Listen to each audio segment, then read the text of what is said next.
Hola, ¿qué tal? Mi nombre es Sirkan Cortés Ramos y el día de hoy vamos a hablar acerca de una introducción a la ciencia neurocognitiva en la educación. Esto se da a través de la maestría en educación por la Universidad IEXPRO en el grupo ME36EK de en agosto del 2023. Bien, ¿de qué vamos a hablar el día de hoy? Primeramente, un resumen, son los trabajos relativamente recientes de neurociencia y educación. Relativamente recientes porque datan de entre 80 y 100 años de antigüedad. Entonces, por eso todavía sigue siendo un tema de relativa actualidad, dado que siguen las investigaciones acerca de este tema. Vamos a hablar acerca de cómo la dopamina y la acetilcolina ayudan a la concentración de los estudiantes y por qué no se debe dar este tipo de medicamentos, una sin prescripción médica y por qué su uso no es frecuente. Y así también se tira abajo aquella teoría que se pensaba de que las relaciones neuronales tenían un tiempo límite en el cerebro cuando éste alcanzaba su madurez, para finalizar con la complementariedad de los roles entre el docente y el investigador neurocientífico.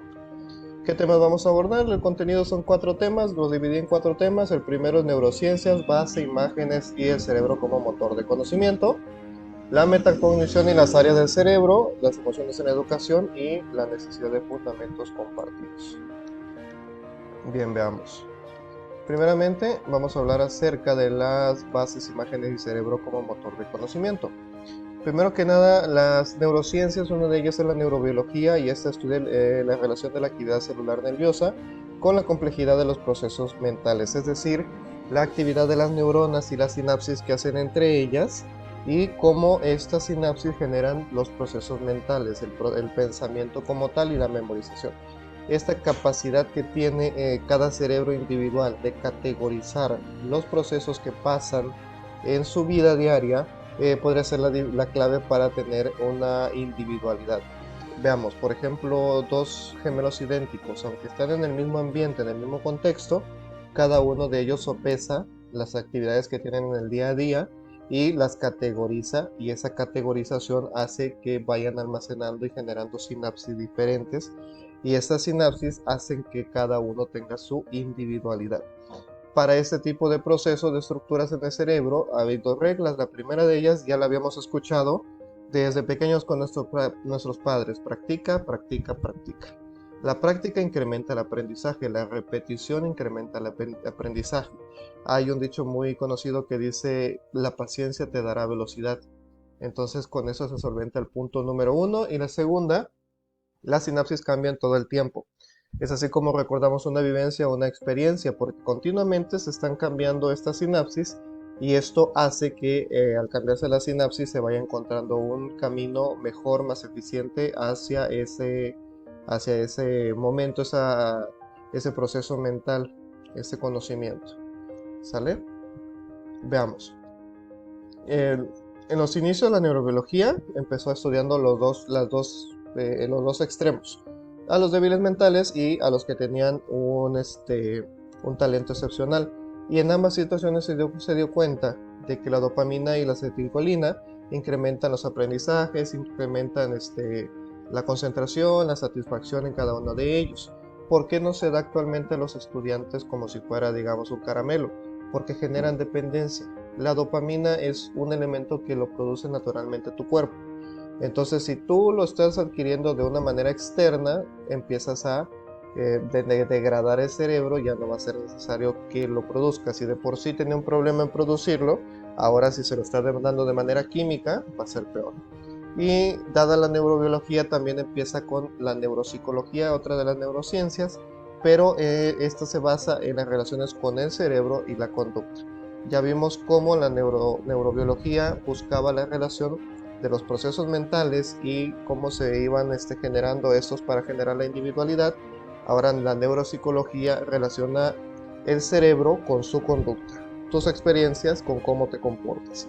Y esto se da en las bases neuroanatómicas corticales superiores, es decir, toda la parte del neocórtex, que maneja el lenguaje, la memoria, la orientación, la simetría cerebral, la psicomotricidad, entre otras.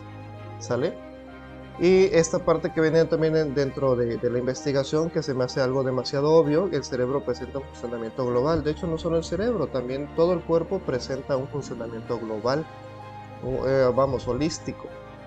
pero pues se remarca mucho esa parte. Lo que sí está muy bueno es que dependiendo de qué tan compleja sea la situación, entonces más áreas hay involucradas. Claro, es como cuando hacemos ejercicio. Entre más complejo también sea el ejercicio, o sea, también más, más demandante, existen más áreas en las cuales también hay una parte donde se tiene que ser activadas,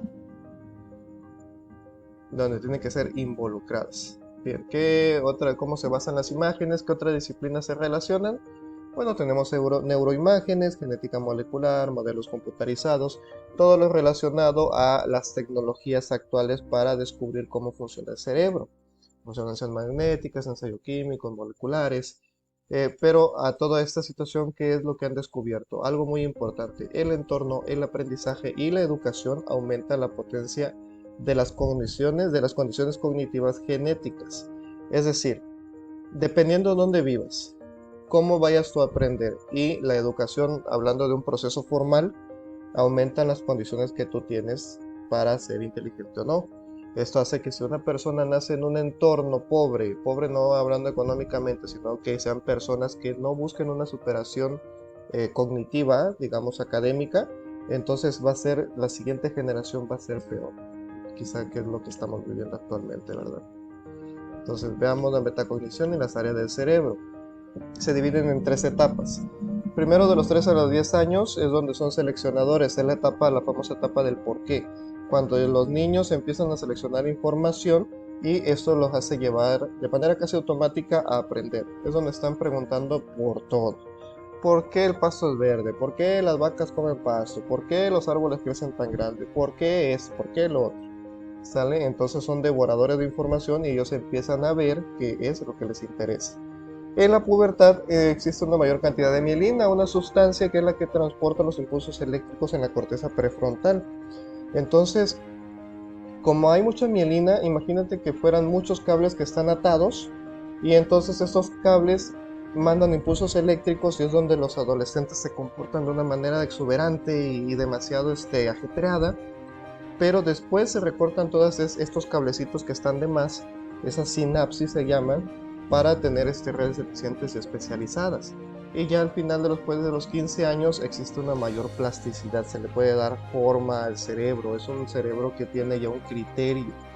Y ese criterio se refuerza con estímulos, vivencias, pensamientos y acciones. Muy importante que no acaba después de la pubertad la generación de sinapsis, sino que dependen de los estímulos que tú vayas a dar cuando ya la persona sea una persona adulta o no importa si es de la segunda, tercera o cuarta edad. Hablando de la metacognición y las áreas del cerebro, mira, cuando se habla de neuroeducación, el objetivo es incluir un refuerzo de control interno, control propio. ¿Esto qué quiere decir?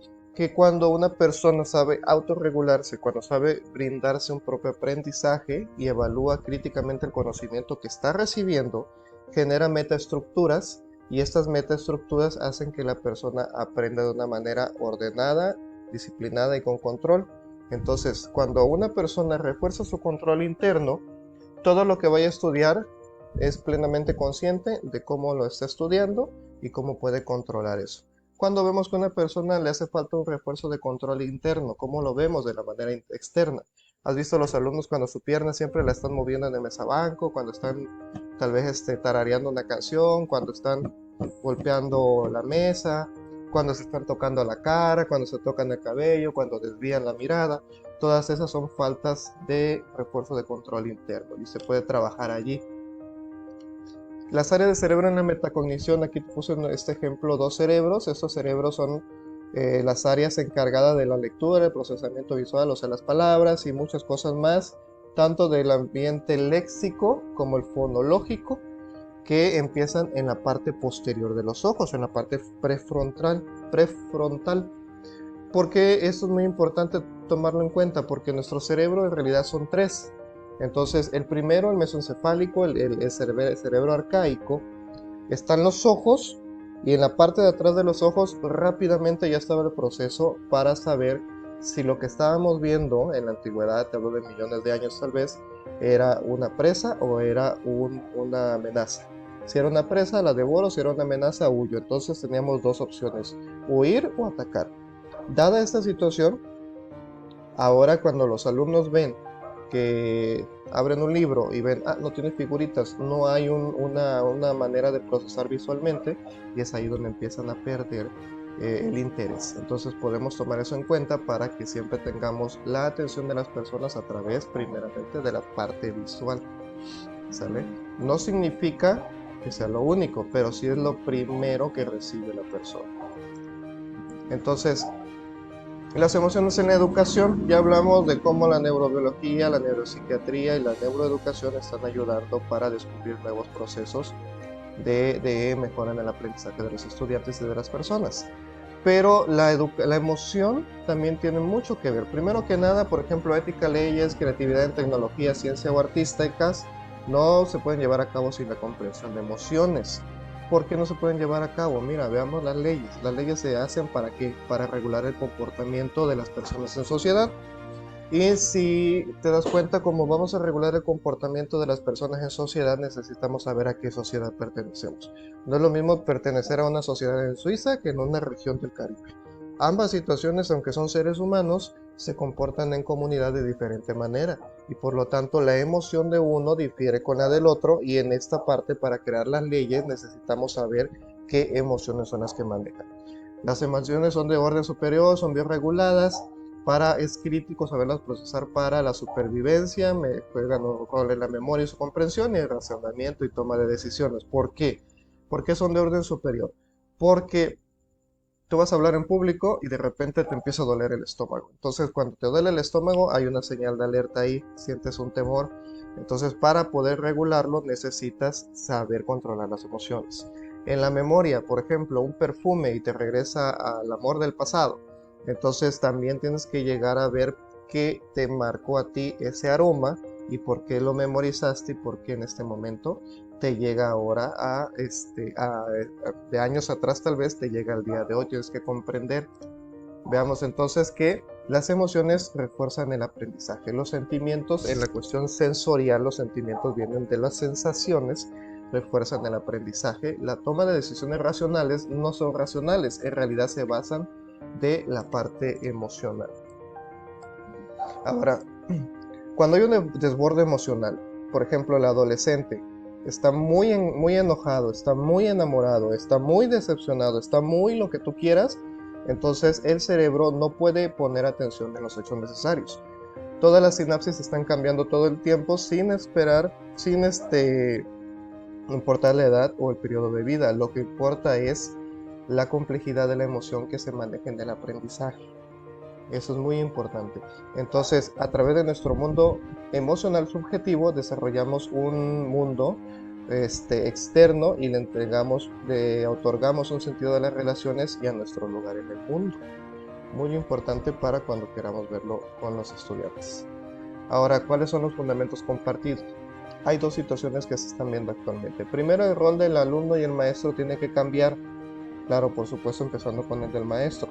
Tenemos que ser habilidosos y creativos para resolver problemas y para poder enseñar. No puedo enseñar algo que yo no sé. Debemos saber tomar decisiones autogeneradas. Ok, ¿cómo voy a abordar este tema? ¿Cómo voy a abordar este problema? ¿Cómo voy a resolver esta situación?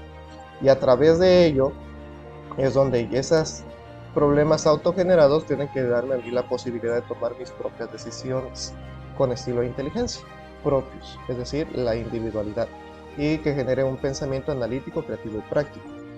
Los docentes e investigadores también tienen algo que compartir, tienen que cambiar los roles. ¿Cuál es el cambio de los roles? El docente tiene que instruirse científicamente en esto que acabamos de hablar, en la neurociencia cognitiva, y el investigador también debe saber que hay unos procesos educacionales y que sus investigaciones tengan que ser llevadas más allá de un escritorio, es decir, que estén basadas en el mundo real. Bueno, esto fue todo. Es un tema muy grande, esto es solamente la introducción y estas son las referencias de neurociencia y su importancia en contextos de aprendizaje, así también como neurociencia y neuropsicología educativa del Ministerio de Educación y Formación Profesional de España. Muchas gracias por tu atención, nos vemos pronto.